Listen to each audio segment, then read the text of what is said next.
жыныстық қатынас кезінде көбінесе классикалық поза бар, бірақ бір позаны қолдана беру шаршатады. Кішкене басқаша бір ощущенияларды сезгіңіз келсе, мыңға жуық позалар бар. Арнайы телеграм каналымызда бар. Әртүрлі позаларда болу ішкі потенциалын көтереді. Өйткені сіз бір-біріне деген махаббат ашылады, бір-бірімен энергия алмасады. Сол кезде әйелде де еркекте де күш пайда болады.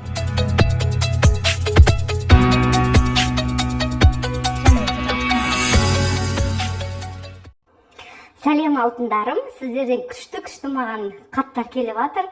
Сол хаттарға байланысты мен сіздердің сұрақтарыңызға жауап есебінде бүгінгі видеоны түсіріп отырмын. Сәлеметсіз бе? Тиімді позалар, әйелдерге, еркектерге ұнайтын позалар жайында айтыңызшы. Расымен де көп адамдар сұрайды осы позалар жайында. Яғни поза жыныстық қатынас кезінде көбінесе классикалық поза бар, яғни еркек әйелдің үстінен кәдімгі классикалық поза, бірақ бір позаны қолдана беру расымен де еркек пен әйелдің кішкене бір скучноваты, яғни шаршатады. Сол үшін жұбайлық өміріңізге бір өзгешелік енгізгіңіз келсе, кішкене басқаша бір ощущенияларды сезгіңіз келсе, әрине әртүрлі позаларды қолдануға болады. Тіпті мен сізге одан да көп айтылам, мыңға жуық позалар бар. Бізде соған байланысты осы позаларды көп адам сұрайды. Арнайы телеграм каналымызда бар. Осы видеоның описаниясына менің көмекшімнің нөмірін қойып кетем. Сол қызға хабарласып, сіздер сол каналға тіркеліп алсаңыздар болады.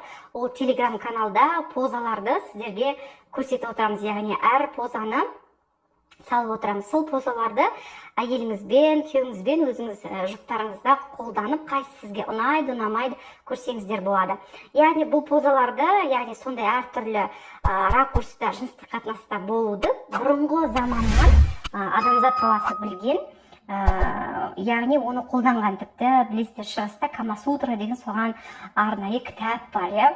Яғни сол кітапты алып алып, сол Камасутраның позаларын қолдануға да болады. Яғни ол қазіргі сексология ғылымының дамуына байланысты позалардың да түр-түрі шығып жатыр. Тіпті мысалы әйелдердің, еркектердің фантазиясы, жыныстық қатынасқа қатысты фантазиялары да әртүрлі болады.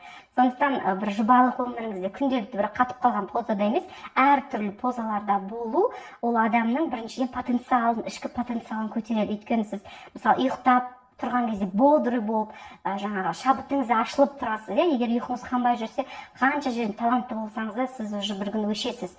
Дәл сол сияқты, егер біз мөлшерлі түрде жыныстық қатынастан энергия, яғни әйел мен еркектің арасында энергетикалық тұрғыда энергия алмасу жүреді, оны қытайлықтар инь-янь энергиясы деп бөледі. Вот сол сияқты еркек пен әйелдің арасында бір-біріне деген махаббат ашылады, бір-бірімен энергия алмасады. Сол кезде әйелде де, еркекте де күш пайда болады. Егер еркекті күшті шабыттандыра білсе әйелі, ол еркек тауды да тасты да қопаратын, миллиард ақша табатын күші, қауқары бар. Кез келген ер азаматтың отбасын асырай алатын дәрежесі бар. Бірақ оны шабыттандыра білетін әйелі болу керек. Бірақ әйелді шабыттандыратын ол еркек. Сондықтан еркек пен әйел бірін-бірі шабыттандыра білу керек. Сондықтан жыныстық өмірімізде, сол жыныстық өміріміздің сапалы болуы біз үшін өте маңызды. Әрине, мысалы, бір позада еркекке өте қатты ұнауы мүмкін, ыңғайлы болуы мүмкін, бірақ ол сіздің әйеліңізге ыңғайсыз болуы мүмкін. Сондықтан бұл позаларды таңдаған кезде сіз әйеліңізді де, күйеуіңізді де ескергендеріңіз жөн. Сосын ол позаларды бірге тәжірибе жасап жүріп, ішінен бір күшті позаларды тауып алсаңыздар болады. Мысалы, айтып тұрмын ғой, сіз бір жылда 365 күн болатын болса, 365 түрлі позаны, күніне бір позаны ашып, уже бір жылда қайталамауыңызға да болады. Соншалықты позалардың қазір түрі көп. Және фантазия жайында айттық қой, фантазия мысалы әйелдерде мысалы сабақ өткізген кезде қандай фантазияларыңыз бар, именно жыныстық, сіз айта алмай жүрген күйіңізге, жасырып жүрген деген кезде, мысалы айтады, табиғатта, машиненің ішінде, пойыздың ішінде, ұшақта, әртүрлі мотоциклдің үстінде, қыздардың да, ұлдардың да фантазиясына прям ерік берсек өте күшті.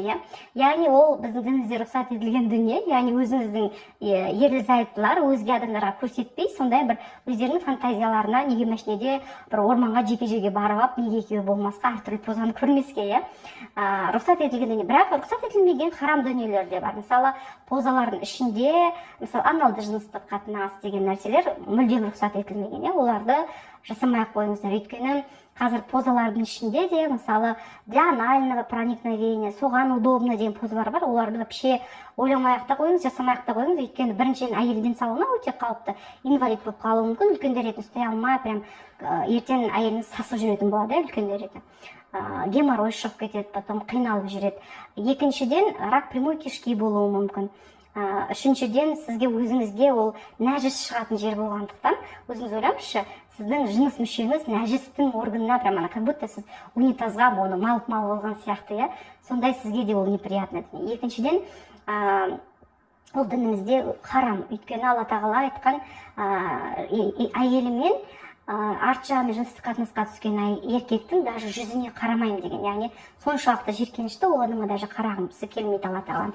Сондықтан біздің дінімізде харам етілген дүние, оның артында медициналық та себебі бір, яғни рак сияқты аурулар, сосын инфекциялар шығуы мүмкін. Өйткені тікішекте ол жерде каловый массаның сонда бір инфекциялар болады, что половой членге ол жұққан кезде ерте қынапқа кіруі мүмкін, сосын әйелден сонда жағымсыз иістер шығып жүреді, өзіңізден де жағымсыз иістер шығып жүреді.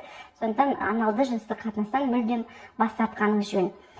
Және тағы бір ескере кететін дүние, яғни сол позаларды қолданған кезде бірінші рет жасап жатсаңыз, сол позаны өте абай жасаңыздар, өйткені кейде ол сондай глубокий проникновение болып кеткендіктен әйелде кровотечение болып кетуі мүмкін. Сол үшін позаларды қолданып бірге жасап көріңіздер, ішінде ыңғайлысын өздеріңізге ұнайтын таңдап алсаңыздар болады. Позалардың қазір не только мысалы еркек пен әйелге әртүрлі орындықтарға, төсекке, машиненің сиденьяларына байланысты позалардың түрлері өте көп. Қолданып көріңіздер, және сіздерге қандай поза ұнайтын өшіге тоже жаза кетіңіздер. Өйткені бізде ашық әңгіме айтатын 18+ каналы болғандықтан, бұл жерде ашық әңгіме айтуға болады. Бірақ ешқандай матишина, боқтау, сөздік болмау керек. Бұл жерде біздің жыныстық мақсатымыз, жыныстық сауатымызды ашу, балағаттау, ұрсу, соғысу, төбелесу емес. Біреудің ар-намысына тию емес. Сондықтан кішкене мәдениеттілікті де сақтай отырсаңыздар. Сіздерден керемет пікірлер күтемін.